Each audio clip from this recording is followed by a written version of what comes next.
I'll tell you what they are for me. It's very interesting because I know all of the guys in the band in sort of different ways. First of all, Ian Froman, I didn't know Ian before Metalwood.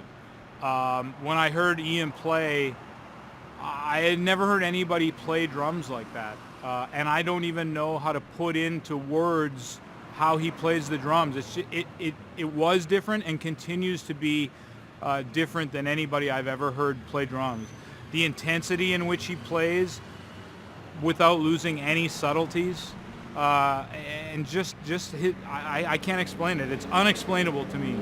Then you have Chris Terry, the bassist, who's obviously influenced by the great electric bass player Jaco Pastorius, but has really carved out a sound that's all his own. You have Brad Turner, who can do everything. He can play straight ahead jazz. He can play the avant-garde. He can play funky. He's taken all of these influences and can do whatever. And he's equally adept on the Fender Rhodes and the various electronic instruments and piano, as well as trumpet. So, he's like a triple threat, if you will. And then you take somebody like Mike Murley, who I primarily knew as a jazz saxophonist, as a bebopper, a straight ahead guy. And he brings his thing into this band. And when they all get together, something happens, and it's a really, really unique sound. I don't think the idea of having an electric band and playing fusion and being influenced by Weather Report is unique.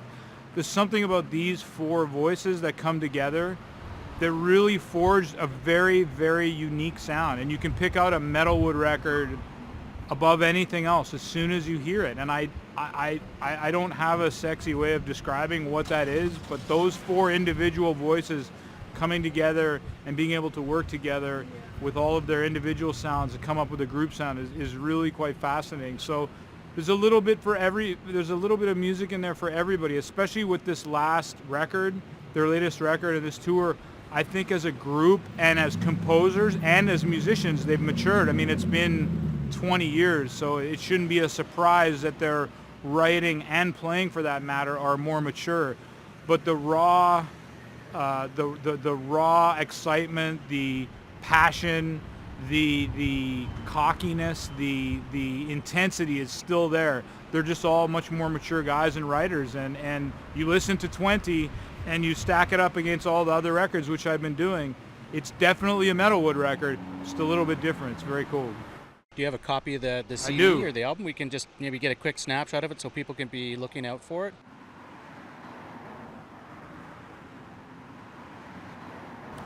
I got a genuine feeling in the studio, and by talking with all the guys, that there is that buzz is returning, that excitement is returning, and I think the guys are really excited about doing it again. So it's going to be interesting to see. I'm really pumped about the shows here in Vancouver. They're going to be great.